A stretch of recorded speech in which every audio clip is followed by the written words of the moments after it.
All right, so he said that. That, of course, got a lot of attention this week. And so yesterday, Brady was asked directly about it. Here's what he said. He's obviously a great young player. So, we got our hands full with that D-line, one of the best D-lines in the league. So Chase is a great young player. He went to Ohio State, so naturally that thing, Ohio State-Michigan thing wears off on him a little bit. I understand that. We're prepared for, a tough challenge. Should be a fun game. And Tom Brady, you think I'm not going to be excited to play against the GOAT? Then you tripping. And that is what it is. I'm excited to play against Big Tom. I'm not, I'm not going to apologize for saying I want Tom. No. All right, so let me come to my offensive lineman in this group, Damian Woody, because, Tom Brady will stand up there publicly and kind of downplay it. But how will the O-line take hearing Chase Young say, oh, yeah?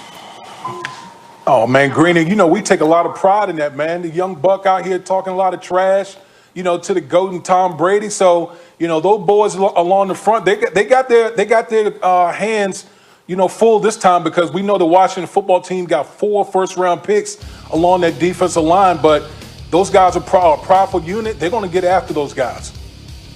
Dominique, so what do you think? I've been looking at this. I've been looking at the way that the Washington football team can get after the quarterback. Young is not the only first-round pick, far from it, on that defensive line. I look at the way San Francisco built their team in a similar way and made a run all the way to the Super Bowl. Could Brady and the Bucs be in some trouble in this game? Nope, absolutely not. Nope, it's not because the defense isn't good. Montez Sweat is great. Payne is great.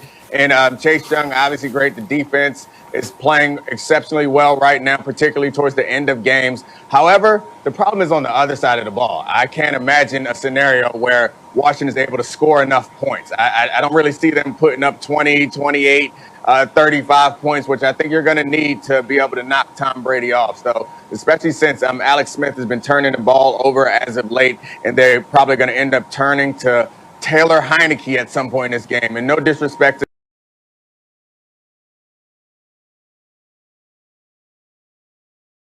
Taylor Heineke, but he's not going to be able to outscore Tom Brady along with all those weapons he has on offense. So, nah.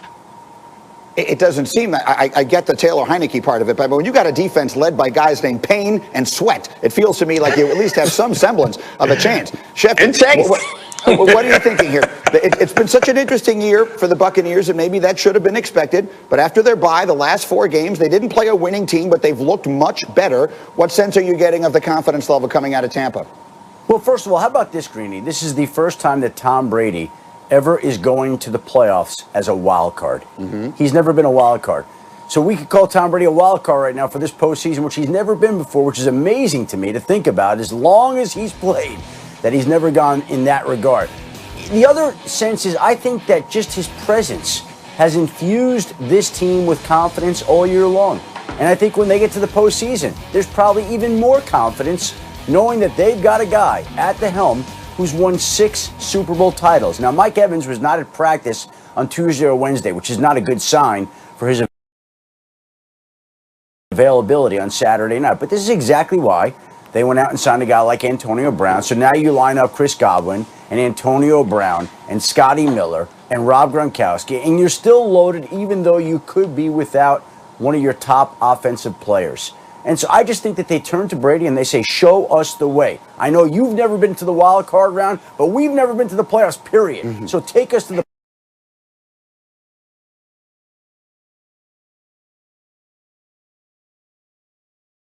promised land. Yeah, and we'll get through some of those injuries in just a moment. So, Nick, let me spin it the other direction then. You're very unenthusiastic about Washington's chances. Let's switch it to the other side. How about the Buccaneers as the team with the best chance to go into Lambeau Field and knock Aaron Rodgers out of these playoffs? Do you think Tom Brady has a potentially another Super Bowl run in him? Yeah, I mean, I wouldn't bet on the Bucs versus the field, but I do think they have a chance. I think they are probably most likely team to be able to go in to Lambeau and win up there because he can score with Aaron Rodgers potentially. And we saw what happened, though it was in Tampa. We saw what happened when those teams played earlier. The Buccaneers blew out the Packers. And I don't think that that's kind of descriptive of how different they are as teams, but it shows that they have the talent to compete with them. And I know the weather's going to be a little bit different. It's probably going to be a lot colder up in Lambeau at this time of year, but I don't think that's enough to slow down Tom Brady and that defense that is playing pretty well at this point. Depending on how this weekend's games go, that could happen.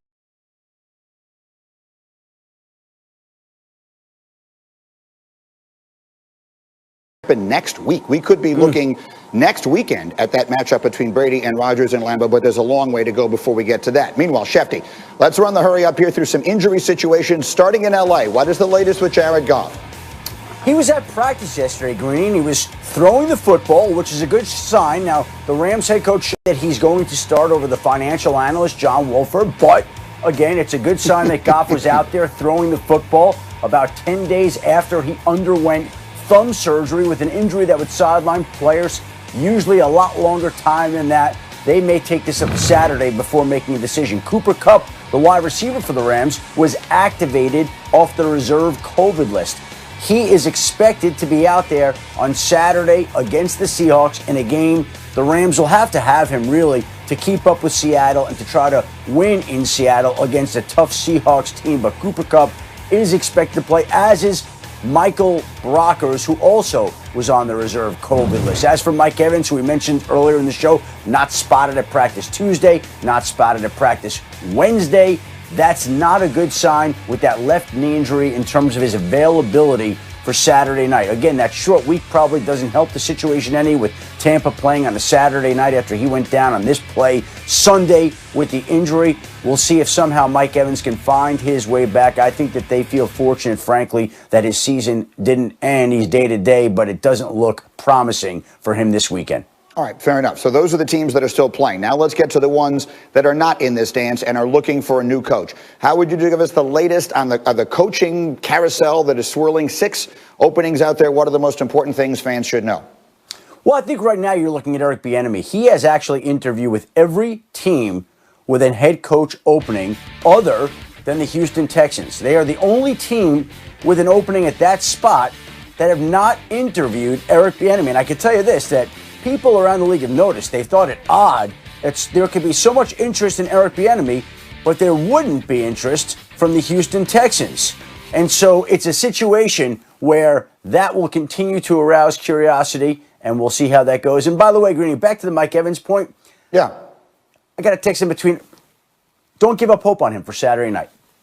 Ooh, this is why we allow Schefter to be on the phone while the show is on the air. I have a hard, fast rule for all these years. Only 2 people, Woj and Schefter, are allowed to be on the phone while we're on, because they always give us up to the second information just like that. Quickly, am I allowed to answer the phone if my wife's calling, to go out and go get milk and eggs or something like that too, Greeny? Who am I to say no? I mean, who am I to say no to that? That's just obviously not within the list. Very quickly, people have a close eye on the college stuff. The smoke, there's fire on the Urban Meyer thing. Is that continued to be something out there we're keeping a close eye on? Absolutely. I think that should be monitored. I think that Jacksonville is waiting to see whether Urban Meyer is willing to move forward and move ahead with an NFL opportunity. I think that he's going to start over the financial analyst, John Wolford, but again, it's a good sign that Goff was out there throwing the football about 10 days after he underwent thumb surgery with an injury that would sideline players usually a lot longer time than that. They may take this up Saturday before making a decision. Cooper Kupp, the wide receiver for the Rams, was activated off the reserve COVID list.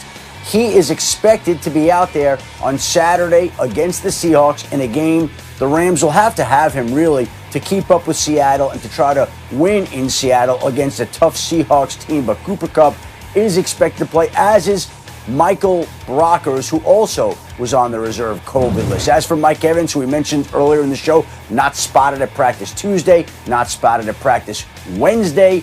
That's not a good sign with that left knee injury in terms of his availability for Saturday night. Again, that short week probably doesn't help the situation any, with Tampa playing on a Saturday night after he went down on this play Sunday with the injury. We'll see if somehow Mike Evans